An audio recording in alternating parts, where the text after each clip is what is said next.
Okay, let's get started.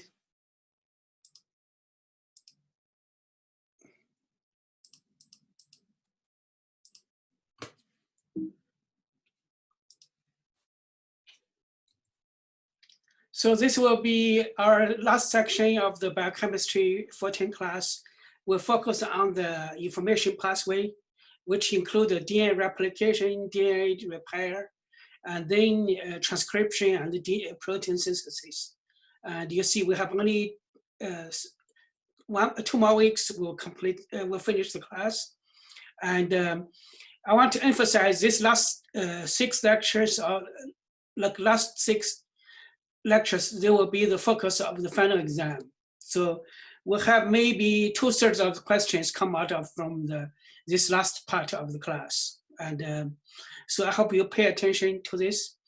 And also, I just look at the grades for the 3rd exam, and I think the class did very well. The average is above 90 points, just like the first one. The 2nd exam, it's not that great, but still we are doing fine. So looks like the overall grades are above average of a B. So don't worry about like curving, those kind of things. And I think the class is doing good, and the grades are very good. And also, I received a few emails about problems with the 3rd exam, and I look at the grades distribution. I saw a number of people get 102 points. That means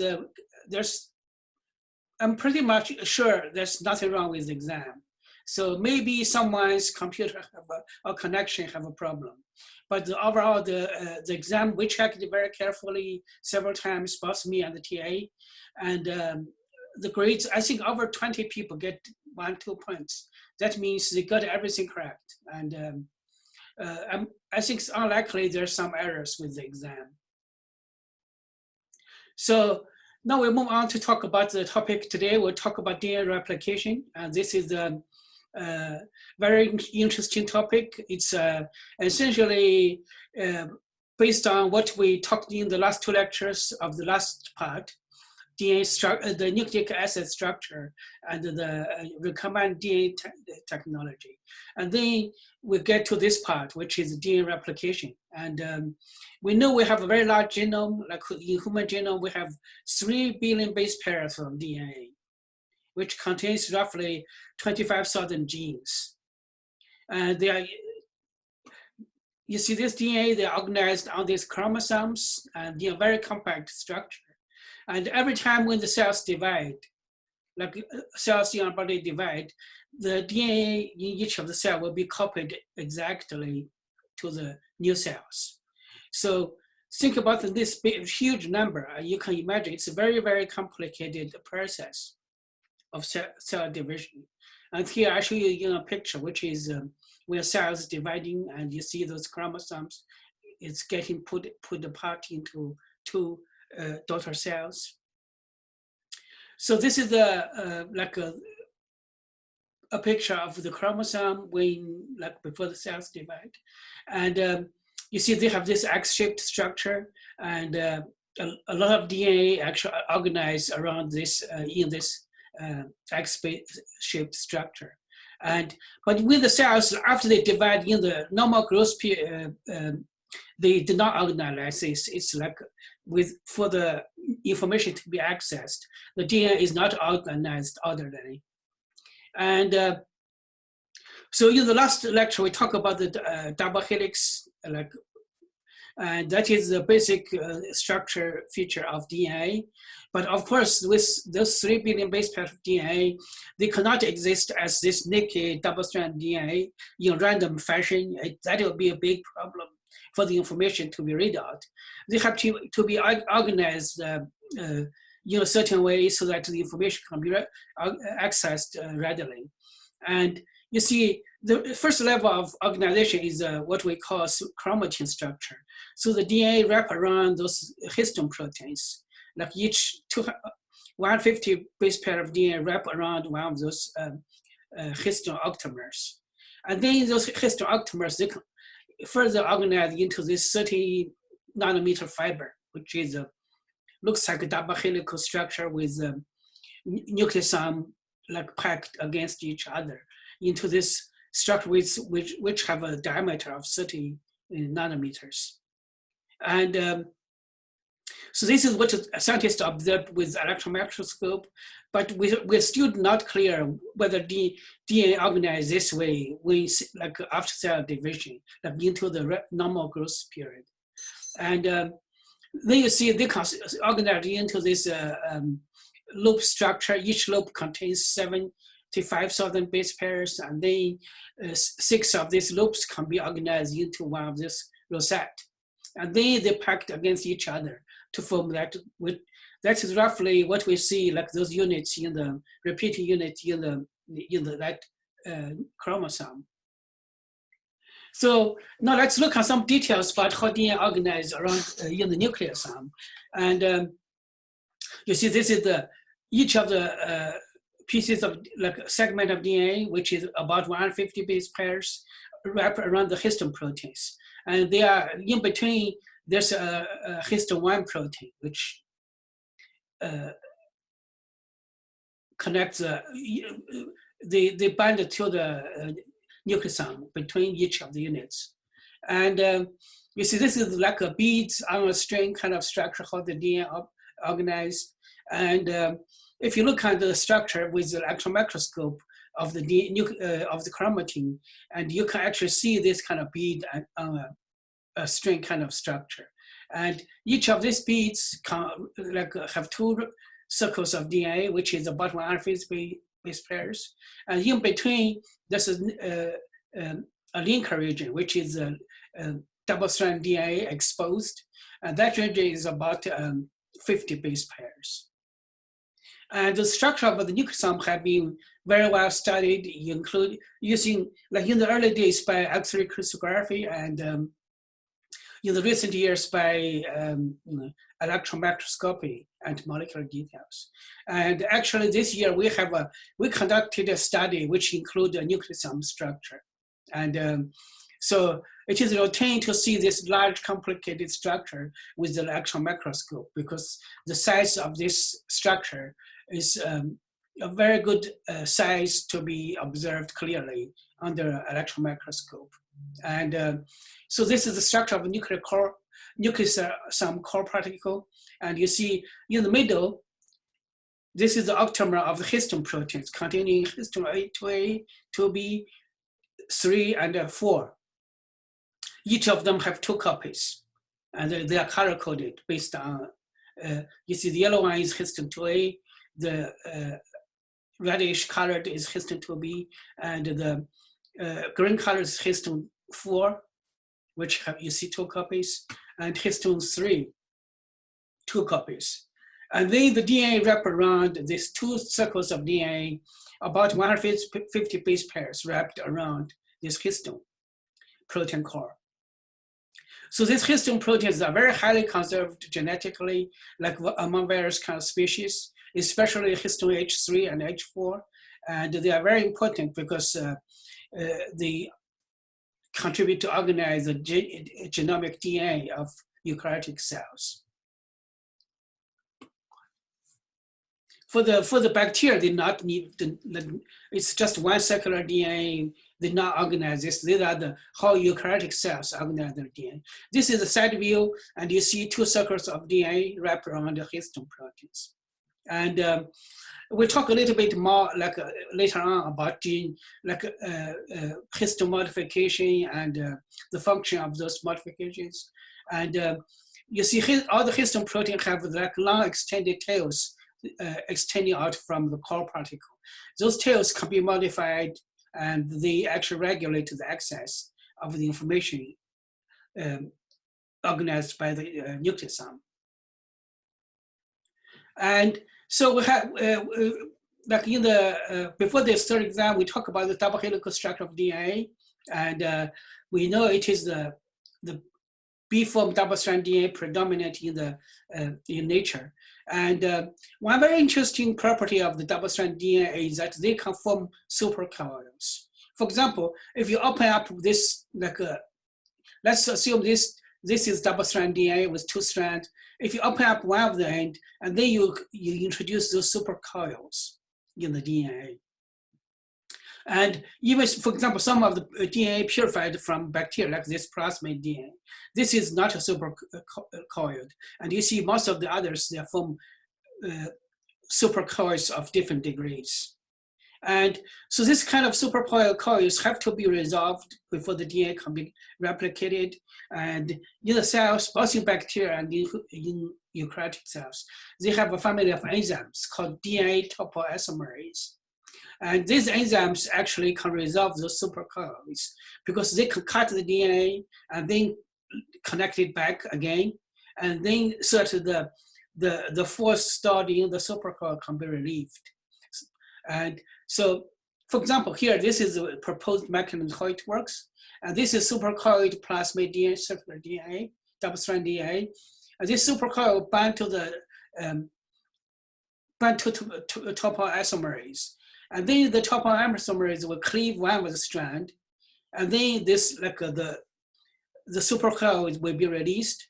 And then you see this rotate movement of the double-strand DNA bound to the topoisomerase.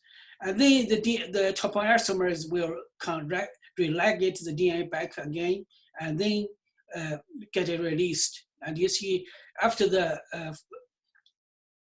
cleavage and relegation, there's less supercoil structure of this DNA.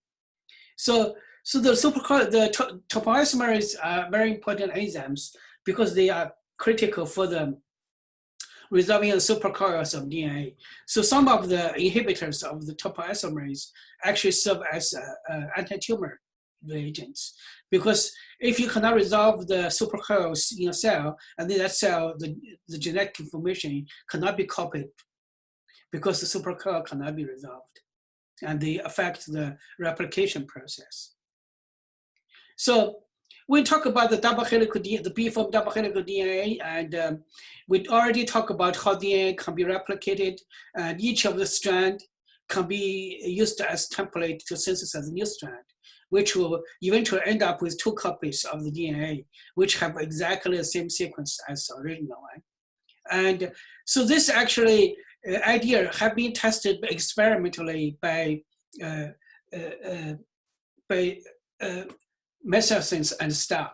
And they used actually very simple technique, which is gradient centrifugation technique. And you see, this is the original DNA, which contains regular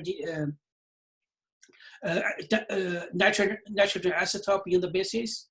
And you see it migrate like to the bottom, almost to the bottom of this centrifuge tube. And so the next step is that they added the N14 labeled amino chloride to the growth medium. And then when the cells divide, and then their DNA, like if this model is correct, they should have a hybrid of the 2 form. Like some of the bases contains nitrogen 15, some of them contains nitrogen 14. And then the overall molecular weight of that labeled molecule will be less than the original one. So they conduct experiment. Indeed, they observed the hybrid DNA, which is not that have a lower molecular weight compared with the original one. And so if they allow the cells to divide in another generation, for another generation, and then you can see if this model is correct, then you end up with two hybrid, like which contains the original double strand, and then two new double stranded, which contains the only nitrogen 14 form. So you have half hybrid and half the N14 labeled. And then indeed, when they look at the results from the gradient centrifugation experiment of using cesium chloride, and they observe two bands. So this kind of experiment provides some like direct evidence that DNA replication is a semi-conservative process, and with each of the parental strand used as a template for synthesizing the new strand. Is there any questions about this experiment?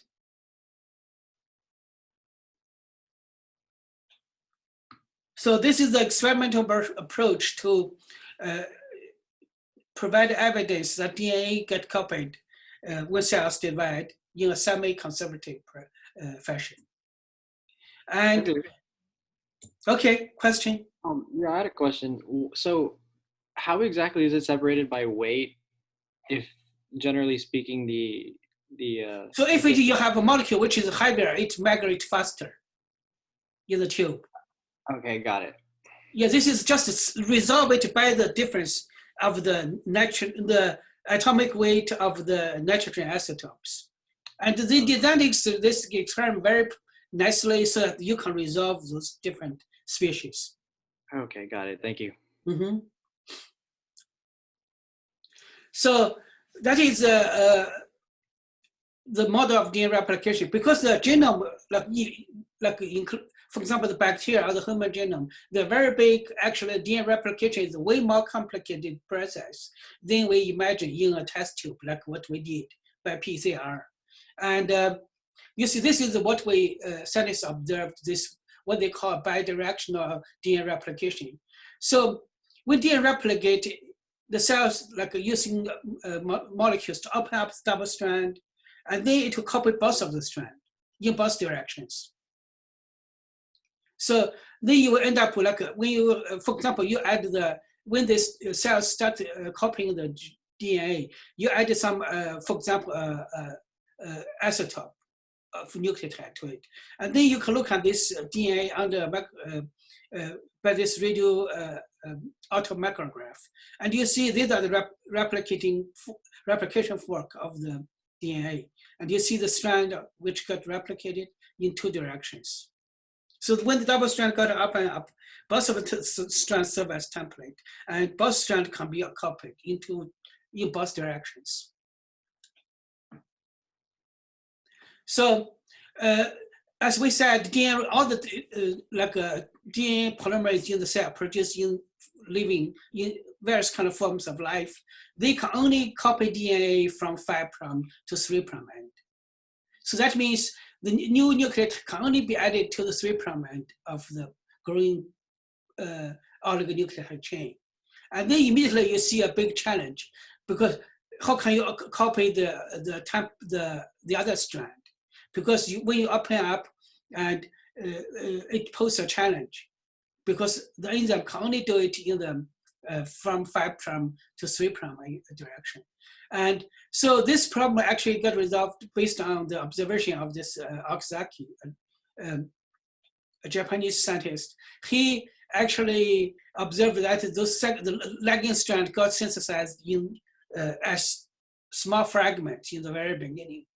And so both of the strands started with RNA primer, because as we said in DNA polymer PCR experiment, you need to design primer. The cells cannot synthesize oligo DNA as a primer, but the cell can synthesize oligo RNA primer, and they use that as a starting point to synthesize the DNA.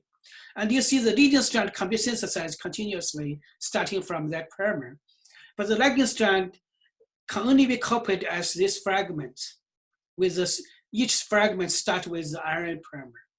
And eventually those RNA primer will be removed, and then the gap will be filled up, and then the fragments will be connected to form the complete lagging strand. So that is how the lagging strand got synthesized. Is there any questions? Okay, so now see, we know the replication process is a very complicated reaction in the cells, and it needs a lot of different proteins or enzymes involved. First, let's look at the DNA polymerase in bacteria, E. coli, which is, for example, you see they have bacteria have 5 different kind of DNA polymerase. And this DNA polymerase 1 is actually the first to be discovered. And it is involved in repair and patching DNA. And we'll talk about this in the next lecture. And this enzyme is also involved in the removal of the RNA primers. So you eventually end up with a DNA copy of the template instead of a mixture of DNA and RNA. So those RNA primers eventually have to be removed. And this DNA polymerase 1 have that function. And the DNA polymerase 3, which is actually responsible for replicating the genome. And this is one of the most important, it's a very important enzyme because it is needed for the copying of the genome. And so DNA polymerase 2, 4, and 5, they are involved in proliferating and DNA damage repair. And so here are some of the details. And you see this is the molecular weight, and this is how many copies in each cell. And you see there's a lot of polymerase 1 in the cells. And but there's only a small number of polymerase 3, because this enzyme is only involved in copying the whole genome. But most of the other like DNA involved reactions which need the polymerase 1. And also you see, like if a cell is defective of polymerase 1, and then that is lethal, the cell cannot survive. And if a cell is not have a defect without the polymerase 3, it can also cannot survive. But for bacterial cell without polymerase 2, it can still survive. That means these 2 family of enzymes are very important for the DNA replication. And also they have different, because those are very large enzymes, they have different functions. And for example, all of them can do polymerization from 5' and to 3'.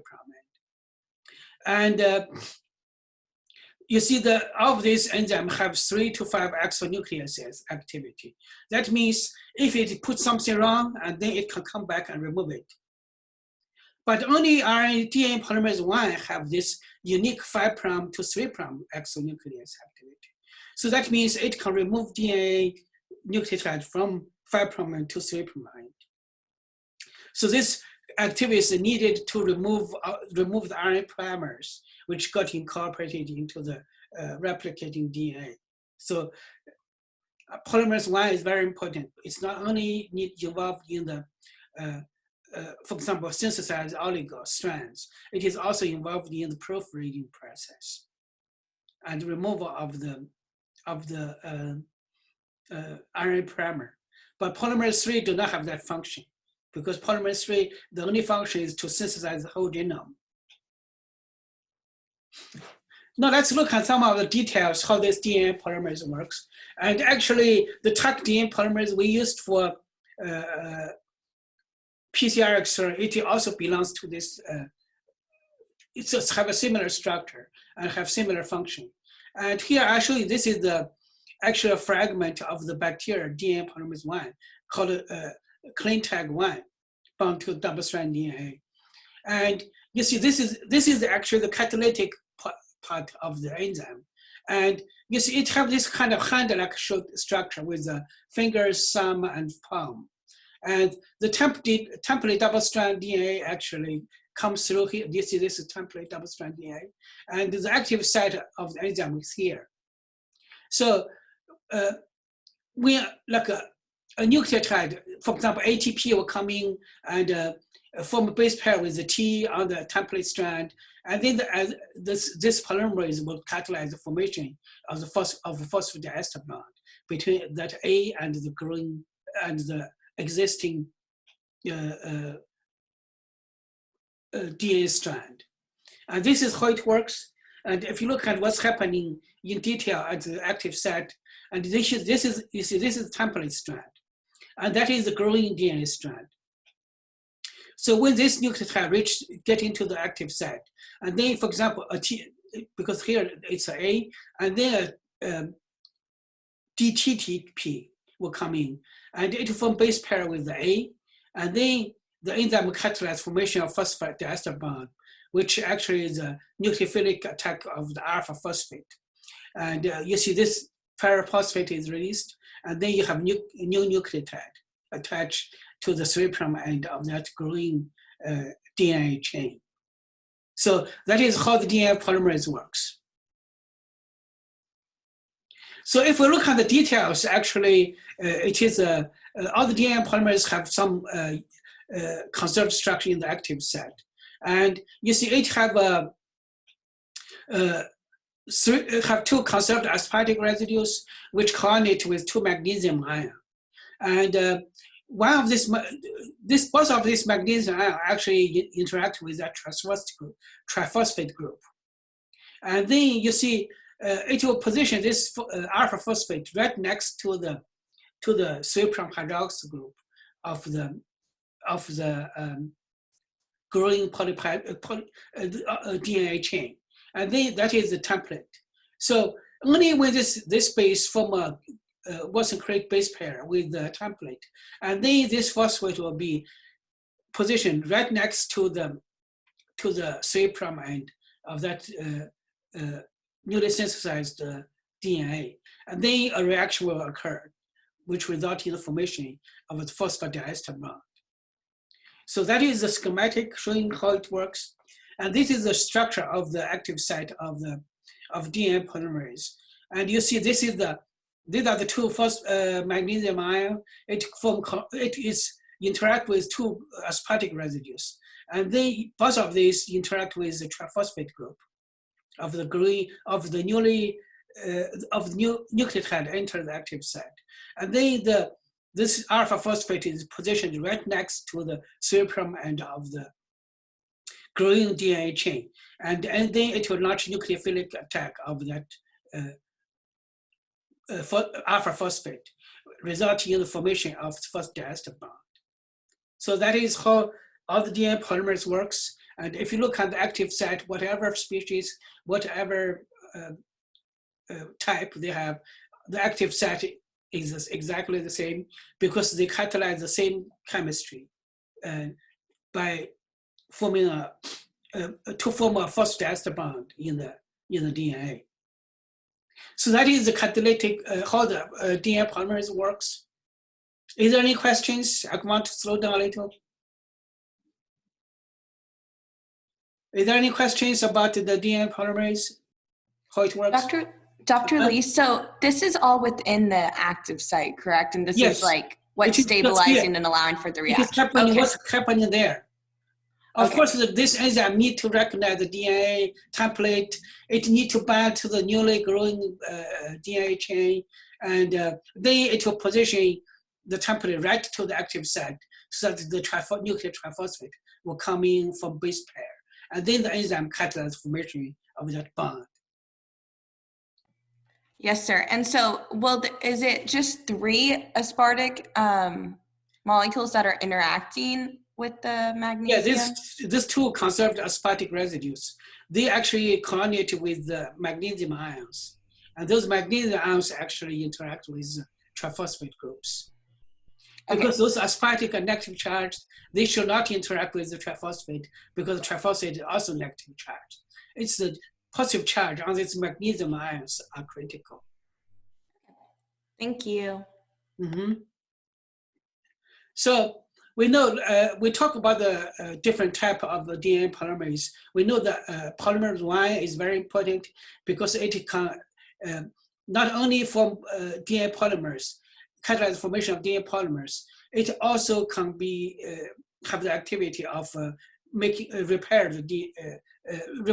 the RNA primer because it have a 3 to 5 exonuclease activity. This is what I mean by 3 to 5. So if there's an error, like a mismatch or wrong nucleotide get incorporated, the enzyme will come back and remove that, and then put in the new one, which is the correct one.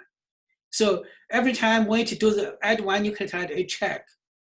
And because if that is not fixed, the DNA, it will affect the extending of the DNA chain. And so this is how it works to the enzyme replace the primer. That is, the function of the enzyme is to remove the nucleotide one by one from the 5' to 3' end. And it will generally remove, for example, about 10 nucleotides. And so once it is removed, then the enzyme DNA polymerase 1 actually catalyzes the formation of a new DNA segment, which actually is a DNA polymer, which replaces the RNA primer when the DNA replication proceed. So DNA polymerase polymerase 1 have both 3 to 5 exonuclease activity and 5 to 3 exonuclease activity. So it is involved in proofreading and the removal of the primers. So Dr. Lee, just to clarify, so for the 3 to 5, that's just proofreading, correct? Yes, 3 to 5. If, for example, if there's the wrong one, get in and then I remove it because it will check it. Okay, so it'll remove it, but in the 5 to 3, it will get rid of the primer? Yes, for example, the RNA primer to synthesize those oxalate fragments, they have to be replaced by DNA. How it is done is the enzyme will first remove a segment of the RNA, and then it will catalyze the formation of DNA to replace that. That is how it works.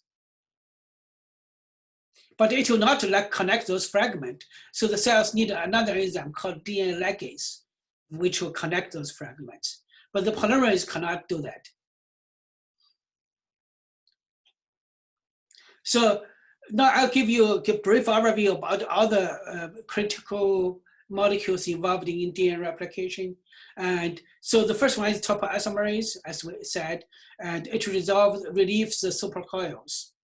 Because when you DNA replicate, you open up the double strand, you introduce supercoil.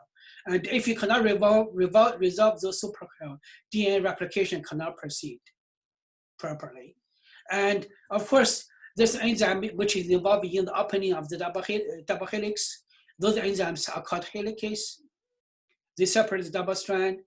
And so immediately when the double strand gets separated, they have to be protected. The single strand, they have to be protected by the single strand binding proteins, SSB. These proteins stabilize the single strand regions. And also for the replication of the lagging strand, this enzyme primase is needed to make iron primers to form those, synthesize those oxalate fragment. So DNA polymerase 3, which is responsible for synthesizing the new strand. Polymerase 1 will remove primers and they replace that primer region with DNA. And those other oxalate fragments, eventually they will be connected by DNA ligase. So these give you a brief overview about the proteins, enzymes involved in DNA replication. So now let's look into a little bit details about how DNA replication in bacteria works. And we'll not talk about the eukaryotic DNA replication, which is have similar mechanisms, but it's a lot more complicated. And so your textbook have a very brief overview, but for this class, we'll only cover the bacteria DNA replication process.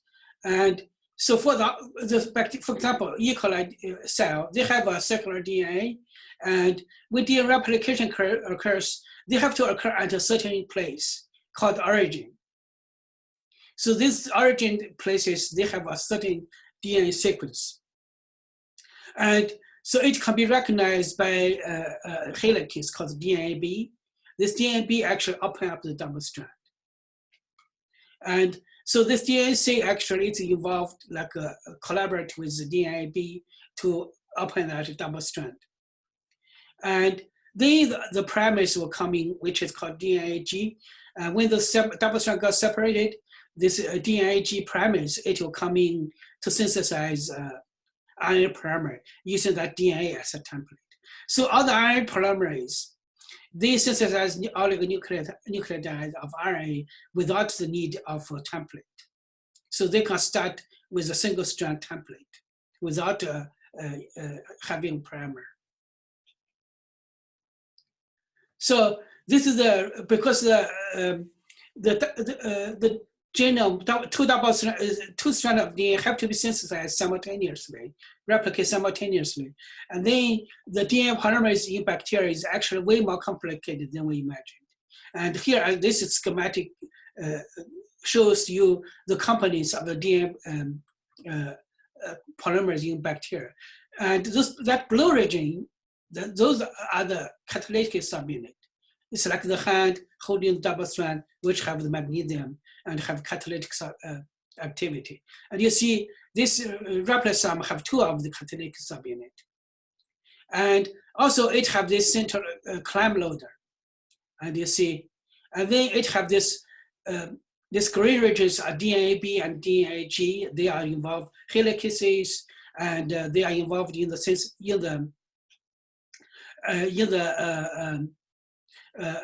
opening of the double strand.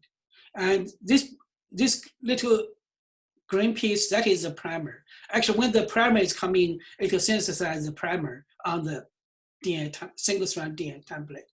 And so here you see those red spheres, those are single strand binding proteins. They'll protect the single strand. And so after this, one oxygen fragment got synthesized, and then that primer bound to the single strand will be loaded on this catalytic subunit. And then another fragment will be synthesized. So this is pretty complicated structure because it have to coordinate the synthesis of both the strand and the replication fork. So now, based on that structure, I will give you a brief overview of how this works and how DNA replication in bacterial cell works. And you see, this is the first step, and that is the catalytic core which synthesizes the leading strand. So the leading strand started with the primer, and then it will be synthesized continuously, no problem. Because this is 5' end, that is 3' end, it can grow all the way like that. And but for the ligand strand, RNA primer have to be synthesized first, and then that hybrid DNA RNA region will be loaded on another catalytic active set, and then one Okazaki fragment will be synthesized. And you see, this is how, like, we don't worry about the leading strand because it's pretty simple, straightforward.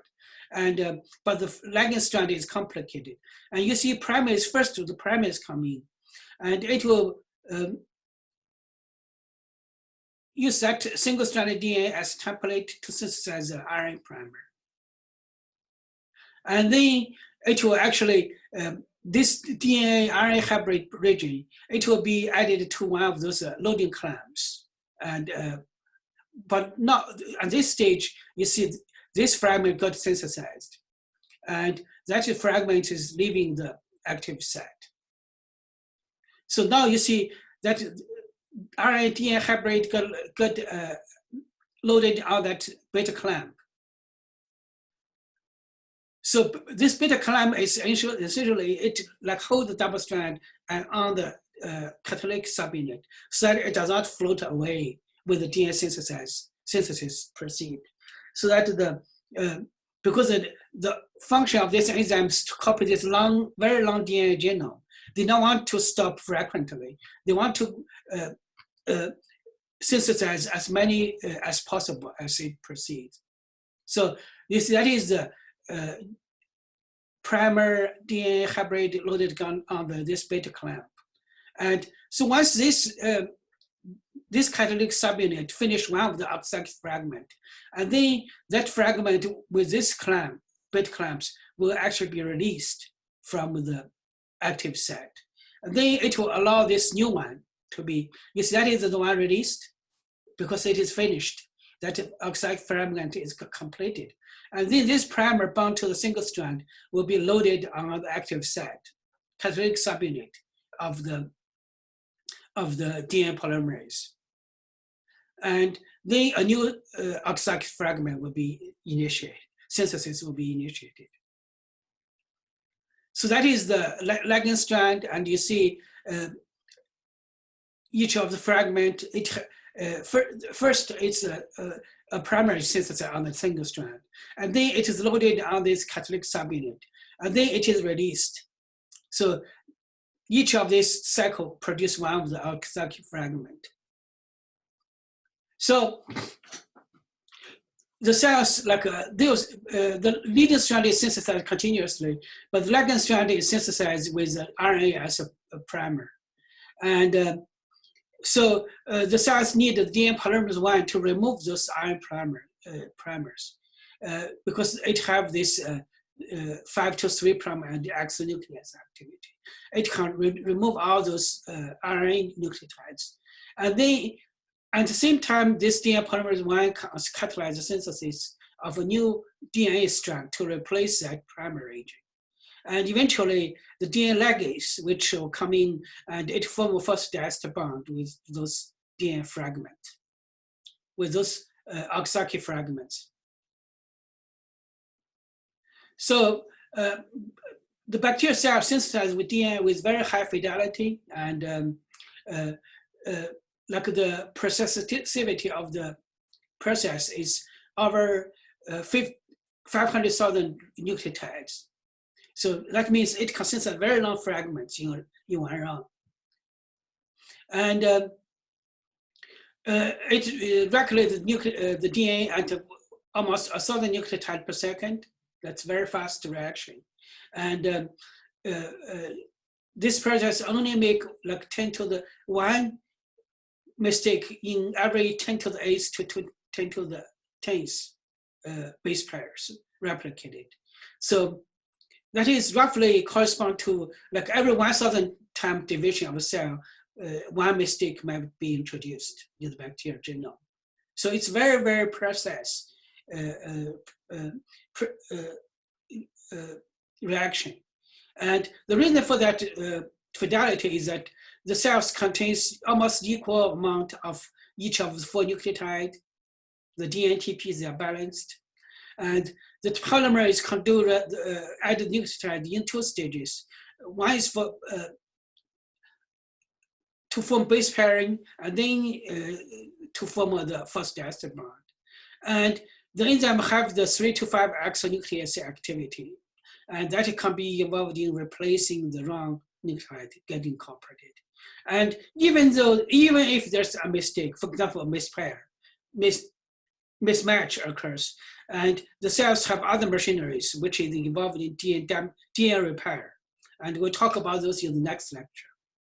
So with this kind of different kind of approach, the cells can manage to copy its genome in a very precise manner. So eventually the DNA replication have to terminate, stop. And so in this circular genome of the bacterial DNA, they have those sequences which are called termination sequences. And it's a short DNA stretch, and the replication fork will come in there, and it will come in, but it will stop inside. And then it will wait for the other replication fork to reach into this termination sequences region as well. And then eventually the DNA replication will be completed, and the 2 circular DNA genome will be separated.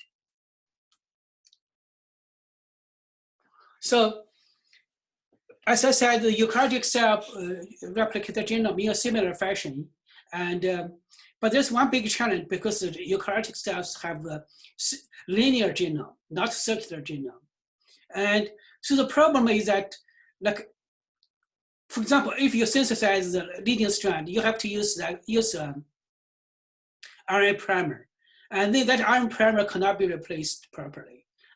So if you, like, for example, cells can remove that RNA primer, like at the very beginning, but it cannot synthesize the new DNA strand. There's no mechanism to do that. by the DNA polymerase. And to solve this problem, actually, the eukaryotic genome has those what we call on the ends, the two ends of the linear genome. They have the repeating sequence called telomeres, and those telomeres can be actually replicated by another enzyme called telomerase. And this enzyme is the RNA. It's an RNA protein complex, and it uses RNA as a template to synthesize DNA fragments, so that it can extend the eroding DNA fragment, so that the information in the genome can be kept intact after many rounds of cell division. And you see this in 2009, these three scientists, they actually got Nobel Prize because they discovered how the telomeres of the DNA can be replicated can be copied by this enzyme called telomerase. And so there's a lot of still active research about this, and we still do not know all the details about how the telomeres work. It's a very important active field of study. And we still have a few minutes. If there's any questions, we can answer 1 or 2 questions. Any questions?